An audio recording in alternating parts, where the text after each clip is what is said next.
Hello, movie lovers. Welcome home. My name is Amy Henserling, and you are listening to Watch This List Unplugged. This is episode 4 with my buddy Ben, who is back with us today, talking about a movie that was quite crazy for me, but we will get into that shortly. Ben, say hello to everyone. Hello, everyone. And please tell us about your Criterion challenge that you do every year. He's working on it right now, and I'm going to let him pitch it because it's great. Yes, thank you. Yeah, so this is the third year I've started this Criterion challenge. It basically arose because I was doing a couple horror challenges and I was like, oh, I want to try making one myself. And everything I tried to do, someone had already created it. I was like, well, what do I watch a bunch of that I enjoy? And then I was looking at my collection and I was like, oh, Criterion, is there anybody doing anything specific to that? And it all started from there. So basically it's a 52-week challenge. A lot of people are familiar with those on Letterboxd. The gist is watch 52 Criterion release movies, either from their Blu-ray or DVD collection or from the streaming channel. Yeah, and it blew up more than I ever could imagine. And you're actually followed by Criterion, right? Yes, somehow. Yes. I don't know how that happened, but so Ben's famous, and you need to get in on this, and you need to start right away, because if you get behind, I would imagine, some people probably start like mid-year, right? But then they're doing like 52 movies in 6 months. Yeah, I get people still commenting on the challenge, and it's like October. It's like, all right. Oh my gosh. Try if you want, but yeah, last year I went a little crazy and I finished it in a little less than 6 months, I think, or right on the 6-month mark. But I remember this. Trying to pace it out a little bit more. So I'm only doing this challenge this year, no other ones.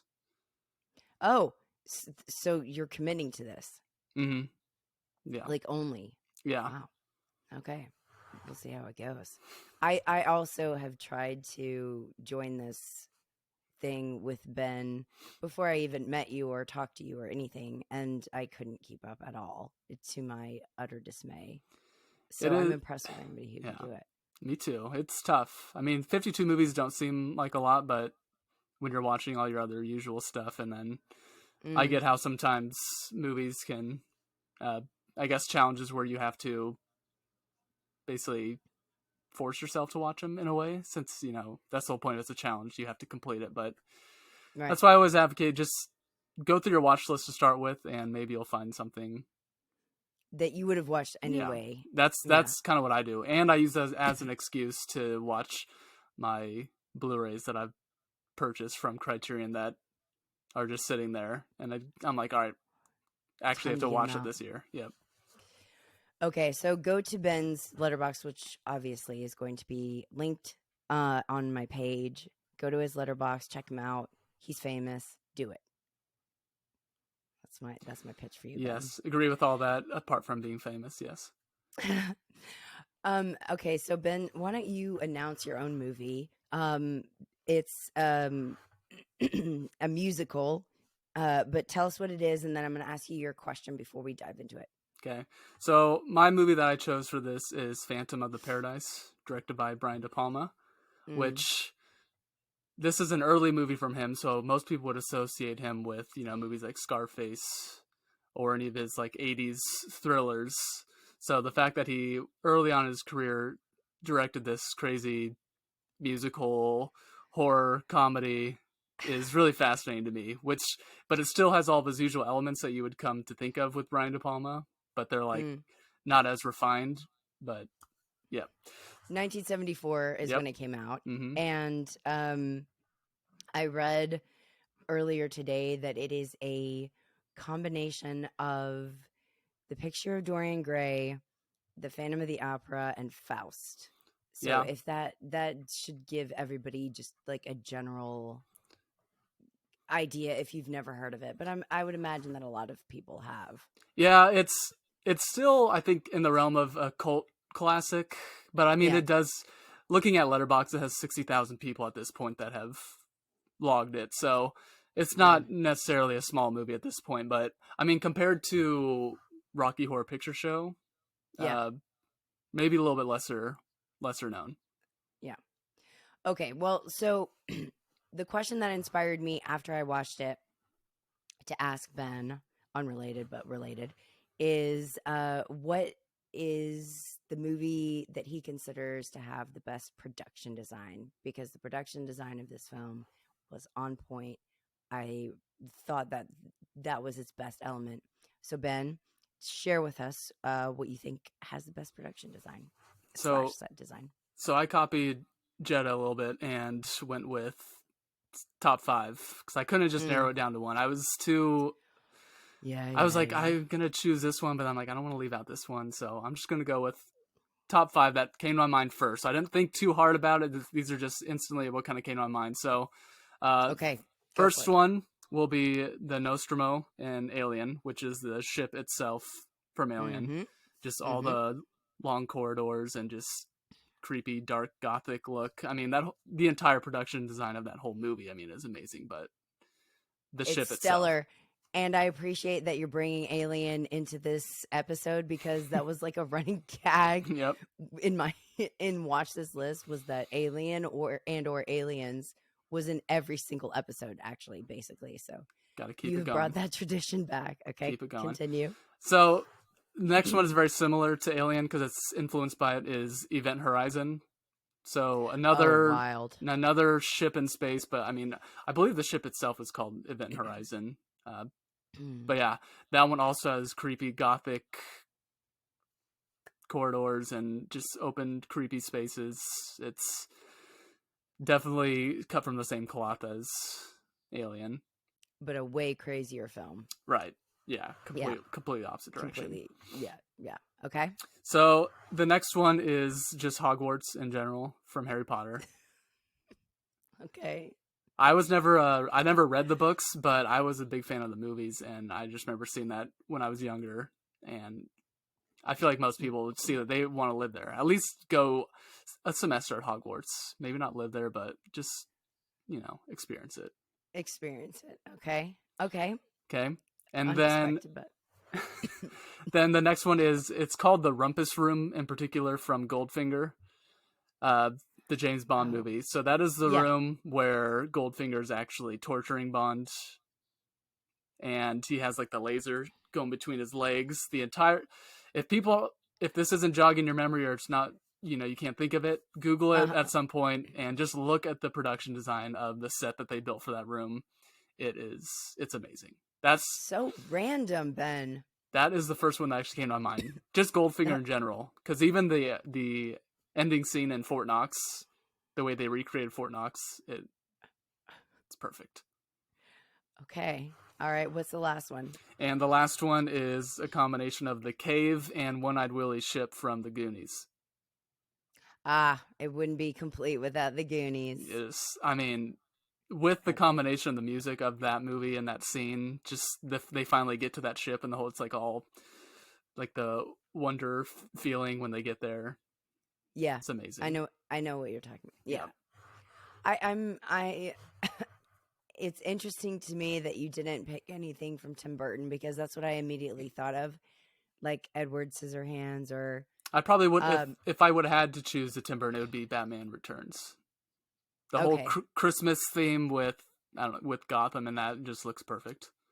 Yeah, because that's what came to mind to me, oddly, even though I'm not like a super fan of these movies. But when I think of production design, for some reason, my brain just goes there. And rattling off my head right now is Wes Anderson too. I could have picked any of his movies. Probably you could have picked any. Yeah, but Life Aquatic, I love, especially the production design, because that's just the ship. And I feel like that's the movie too that he really became the Wes Anderson everyone knows, is with that movie and on. Yeah, Rushmore is always my favorite, but I do love Life Aquatic. Okay, getting way off base here. So, Phantom of the Paradise, please explain to me, because this is my main thing, is because you were very insistent that this was a midnight movie, and you were like, Amy, so help me, if you give another time for this movie, like, it is midnight, tell me what it is about it, and then set it up so that people have some general idea of this bonkers movie and what it's about. Well, when I think of midnight movie, I think of like the reason why they were shown was at the time they were either considered like B movies or just not popular kind of Mm-hmm. kind of trash movies that they would show late at night to almost create a cult in a way. That's how I think of it. Yeah. So I feel like, and to be a true cult movie, I feel like it has to be timeless in a way, which I think Phantom of the Paradise is timeless, as any cult classic should be. Uh, Mainly because the music is amazing in it. It's great numbers back to back. And then the themes itself are still relevant today. I mean, think of all the people coming through the music industry these days who would easily sell their soul to the devil just for one hit and just to go through all the different power struggles and fame. Mm-hmm. So that right there, I don't think that theme will ever be dated. You know, Mm-hmm. I mean, Mm-hmm. on top of what led this whole conversation is the production design. Nothing looks dated at all either. That could easily, since it's so theatrical, theater has no age. So So the thing that you think makes it a midnight movie is that the type of people that it would draw, is that what you're saying? Or like, what about it screams cult to you then? If it's so like relatable and like timeless, then what about it is kind of culty? well, I think just the fact that it was such a flop when it came out, Yeah. you have these people coming into it. Maybe they already know like its reputation, like, oh, this didn't do well, or maybe people don't even go and don't even know about it. So Mm, you get that feeling of you're watching something that's truly kind of special, that mm-hmm. isn't massively, critically acclaimed and whatnot. So I feel like you're going into it and you're like, oh wow, I think I just watched something kind of under the radar and special. And on top of that, it's just actually well done. It's not like you're watching some crappy movie. I mean, it's Brian De Palma, even though this was early Brian De Palma. He uses that awesome split screen scene with the Yeah. ticking time bomb. It's just like super tense and just the, I don't know, there's a chaotic energy to it that never kind of lets up.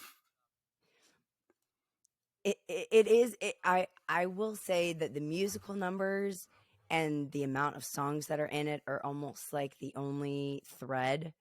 Otherwise, it would feel quite random the way that it goes, but since it's like tied together with those, and then you do have like a very strong Phantom of the Opera vibe Yeah.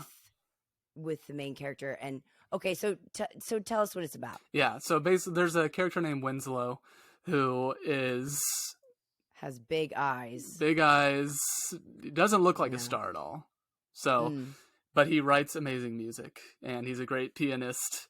And what happens is there's like this slimy record producer, mm, club owner named Swan, who you don't really see him that much in the movie until later on, but he's always kind of like this hidden figure.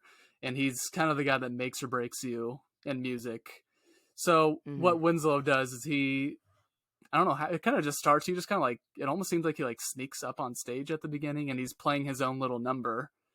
And Swan is like, this guy is great. I love his music. I don't love him. So let's get his music. So what happens is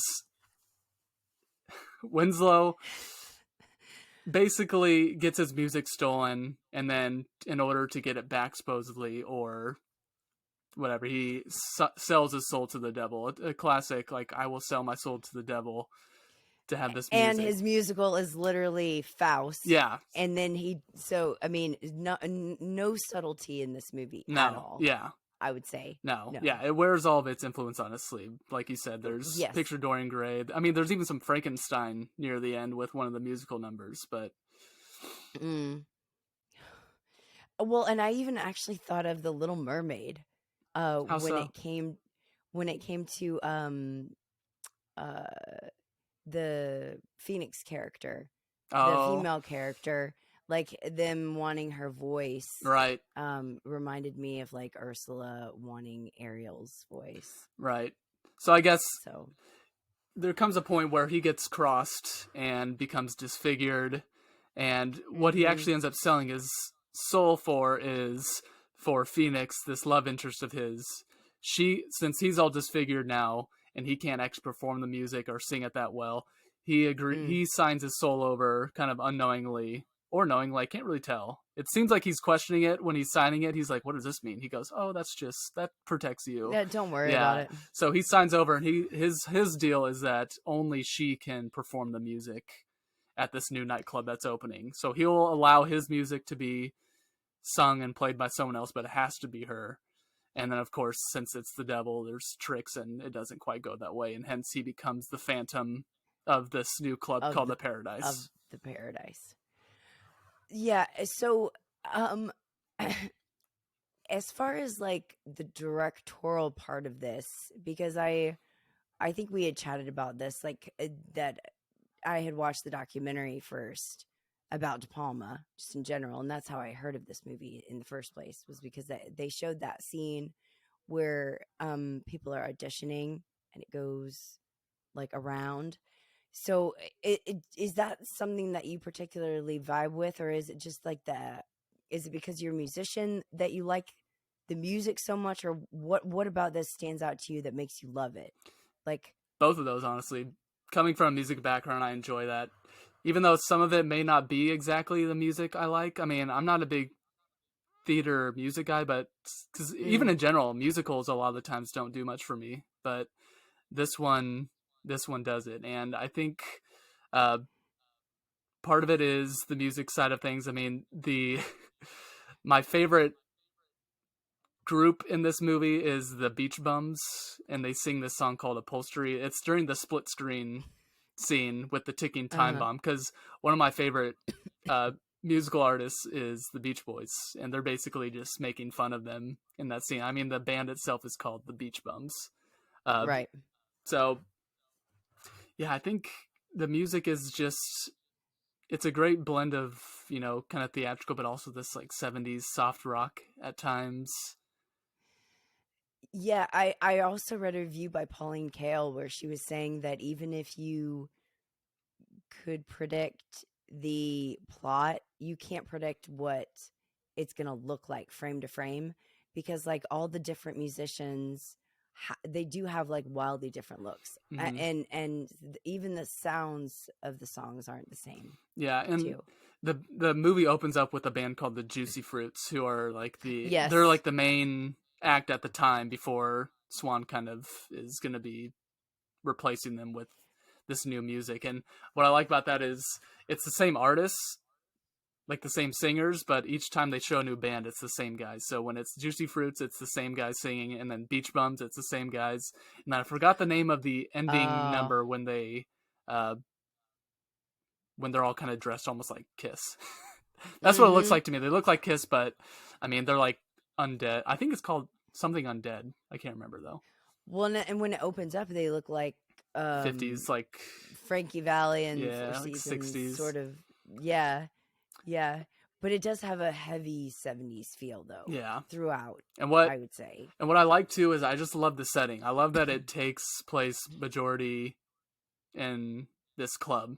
And I think going with that production design of things, the club itself, especially when it gets to the Paradise, just has this otherworldly feeling is the best way to describe it. It doesn't seem, I mean, it's like a real location, but the way this whole movie is filmed with the energy and like kind of chaos, it just seems like it's in a different alternate timeline with different rules set up with the world.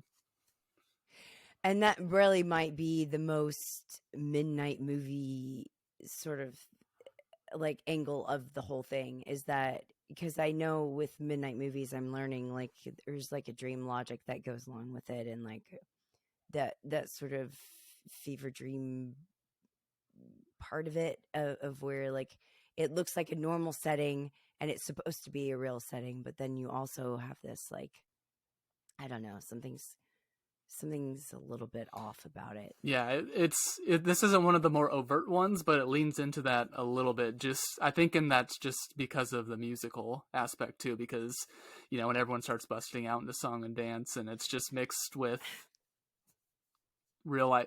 Like, I keep going back to that split screen scene though. It's just funny how it's split screen between like the musical side of things, but then on the left hand side you have this bomb that's about to go off that the Phantom puts in this car. So you're like kind of waiting. It's just a good mix of, okay, so this is what's really happening, and then this is like the musical side, and the two of them blending together is just really well done. Yeah, and he does something similar in Carrie. What's it? In Sisters. Oh, that one I haven't seen yet, which I'm really looking forward to though. Oh man, that has the coolest version of him doing that, in my opinion, where it's like setting it up and it's really, really tense on both sides of the screen, and it's showing you like it's like heightening the situation because you can see both sides, right? And not just like behind the scenes, but also just like tension building. Does that predate Carrie too? I feel like that does, doesn't it? Or Sisters? I feel like Sisters is before, but people can look it up and then tell me later that I'm wrong. Yeah, because I just keep thinking of like the ending of Carrie when he does the split screen, which is really well done. Yeah, he just loves that device. I've never seen a director do it that often. Or, I mean, De Palma is just like sort of known for that at this point. He wants you to know he's directing it very well. Yeah. He also wants you to know that he's a big Hitchcock fan too. Oh yeah. He loves, no mistake there.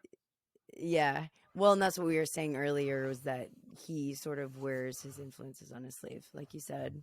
But Phantom of the Paradise, surely that's the only one that's this unique. It's an oddball. I'm about to say his whole filmography has some sort of common thread, but this one is just like, if you were to watch this without looking up who the director is, you would have never guessed in 100 guesses. Like, oh, Brian De Palma directed this. Yeah, it's just his visual style that, to me, like, I can tell, but it's only because I'm familiar with it, right? And I know the sorts of things that he kind of is like, makes him himself. True. Yeah. Is this your favorite De Palma of all of them? I think so. I think I would say that. I still have a lot to watch of his, but from what I have seen, I've seen quite a few. I don't know, this. Maybe it's just because it is the oddball out of his filmography, but still, like you said, while still being him, but just so different. What about this? Would you say is horror? Because you're big into that genre as well. I know you are. Yeah. But like, what about it besides just the Phantom part of it? I guess. I really don't think it is actually a horror movie. I feel like it has horror influences, which is kind of dividing line, because I don't really think there's any moment that's supposed to scare you. I guess so. There is kind of well, again, like Hitchcock, there's his own shower scene where there's a character. I love his name. His name is Beef. He's super like prima donna, just over the top. I love him though. He's great. Honestly, there needs to be more beef in that movie. That should be. That's the slogan. Needs more beef. Yeah, needs more beef. But yeah, so there's a scene where he's in the shower and the Phantom is kind of sneaking up on him, and it's the plunger. Mm-hmm. Yeah, as soon as I saw that guy in the shower, I was like, well, here we go again. De Palma cannot resist his Hitchcock, like, whatever it is that he's trying to do. Mm-hmm. Like, he just can't not have a shower scene. Right. Because Carrie opens up with one, too. Mm-hmm. So, and I know there's another one in, I think Blowout. I haven't, that's next on my watch list. Isn't there one in, I can't believe that you haven't seen Blowout, and that's like his most. I know. That's like the most renowned. That's why I have it on my Criterion Challenge, because I'm like, I've owned it for a little bit, but I'm like, all right, I just need to finally watch this. God, Ben, you need, but okay, staying on topic. It's too difficult not to talk about De Palma when we're talking about Phantom of the Paradise, but Phantom of the Paradise. Okay, so Ben, how midnight is this movie? What time? I know that you told me that you wanted it to be exact, but do you have a range? Or are you going to stick to No, that? I'm Are you sticking going to to it. say It is you're the perfect midnight movie. Whether it's okay? watching it home alone, watching it with a couple people, or probably how I want to Mm, experience sometime is actually watching it at midnight in a theater with a group of people. Because I just feel like any huh. later you're getting to like that tired kind of trippy crowd movie, which this isn't. It's not quite there, but it's also, I don't know. I feel like watching it at 9, 10. PM. Yeah, Yeah. it's too early. It's the energy. It's not quite there. I feel like midnight Okay. is perfect, and I don't know. Maybe I had to go to Winnipeg or something. I don't know if you heard that Winnipeg was like one of the reasons why this movie started becoming more and more popular and get a cult classic. I don't know how. What I don't. happened? So Winnipeg apparently just caught on to this movie before anyone else, Uh and huh. it like how we see Rocky Horror Picture Show here with midnight showings all across the board. This was like their Rocky Horror Picture, Oh, I see what you're and it saying. became Okay. huge there. Super odd, super specific, like how just that place caught on to this movie. So But you need to go there and watch it I there. would totally do that. Okay, that's what you need to do. Bucket list item. Mm-hmm. Yeah. Okay, well, I'm not gonna disappoint you too much, I don't think, unless you were banking on me agreeing with you wholeheartedly. But I'm going to put this at 1 a.m. All right, And it that's okay, so good. that's close, but I feel like it needs to be a little bit into slight delirium. Like Mm-hmm. I'm starting to lose my mind a little bit, lose consciousness a little bit. And so the images and stuff in it, the imagery especially and the visuals can sort of get you into like a dreamlike state I can see that. rather than be rather than being super lucid. I agree with that. Now, here's the thing though, with it being starting at if you start at midnight, the way this movie like builds Mm, like a crescendo, just like music, mm-hmm. the ending is so like bombastic I that I know. feel like because it's like almost right on an hour and a It's an hour half, and a half. so you're Yeah. getting like right around that 1:30 time when you're like kind of getting to that phase that you're talking about, and it's ending at that kind of big bombastic moment. I don't know. Ben, only you would try to change my mind on this. This is my final answer. Okay, But I kind of I'm partially swayed great. as like ending at 1:30 in the morning instead of starting at 1 in the morning. But either way, you've got the time frame. It's got to be late at night. He's right. I did watch it around I think 9 or 10, which you just said not to do. But I did watch it and then I was like, okay, yeah, this is definitely later.